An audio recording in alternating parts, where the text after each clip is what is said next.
In 1961, two young women set out to challenge the unknown, driving 7,000 miles to the Himalayas, chasing unclimbed peaks, thin air, and a question no one had dared to answer alone. Hey, glad you're here. Welcome to the Himalayan Journals. Here on this channel, we bring to you real stories from century old field notes. We try to keep it simple and calm here. Think of it as a documented history of the Himalayas from the early 1900s, covering stories of indigenous wisdom, epic expeditions, and groundbreaking science passed on just as they were recorded. Subscribe, zone out, binge. In 1961, two young women asked a simple question. Were there any peaks in the Himalayas suitable for two girls without Himalayan experience to tackle alone?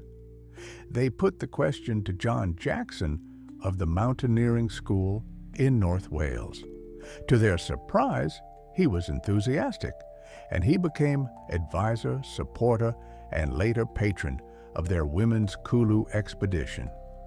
Their aims were modest.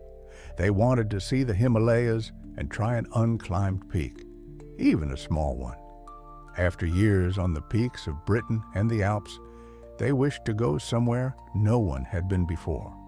On the advice of Dr. A. E. Gunther of the Alpine Club, Miss Eileen Gregory, and Mrs. Eve Sims, they chose the Barashigri Glacier in Kulu. It was reachable from Manali in 6 days, not far from Help, and full of unclimbed peaks up to 21,000 feet. For 6 months they gathered equipment, food, documents, and injections. With a tight budget, they made much of their own gear and received support from British firms and a grant from the Mount Everest Foundation.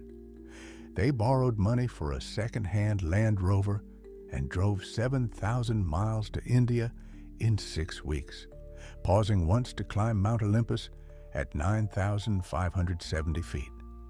After floods in Pakistan delayed them, they reached Manali on September 12th and left 3 days later with 3 Ladakhi porters, Jigmet, Wangyal, and Anchuk. Rigzin and a Tibetan managed 6 ponies and donkeys.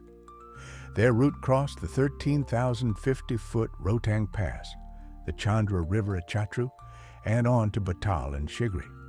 After 6 pleasant days, they placed base camp at the glacier foot. On the trek, Josephine's scar developed a tooth abscess.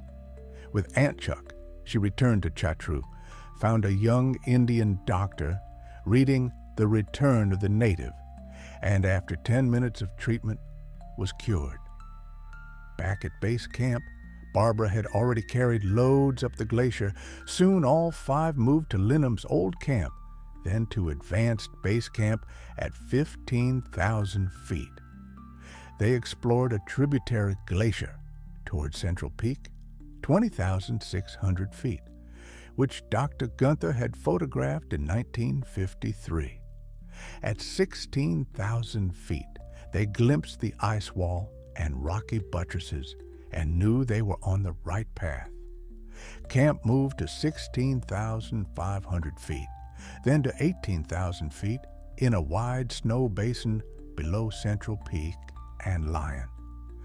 After a reconnaissance of a 19,850-foot rock peak, they climbed Lion with Jigmet and Wangyal.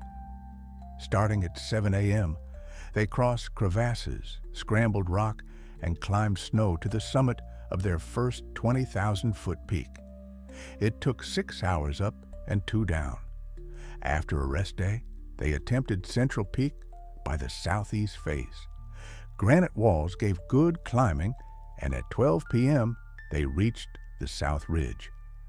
An hour later, they sat on the pointed summit, their 2 main objectives complete. With 7 days left, they explored west of Barashigri to find a new pass into the Tosnula. One route ended at an impassable crevasse more than 120 feet deep. On another branch, they climbed toward an unnamed peak marked 20,495 feet.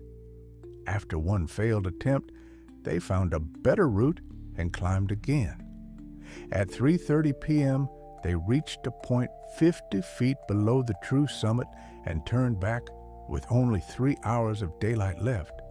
After a hard descent in darkness, they reached camp 15 hours after leaving it.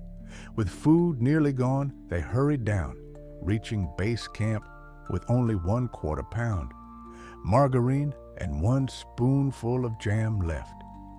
5 days later, they were back in Manali. The journey brightened by trading 4 gallons of kerosene for a sheep that fed them 4 meals. Snow fell on Rotang Pass, ending 5 weeks of good weather. They left the Kulu Mountains with plans for a winter in Delhi and another expedition to western Nepal in March 1962, hoping it would be as enjoyable and successful as their weeks among the peaks of Kulu.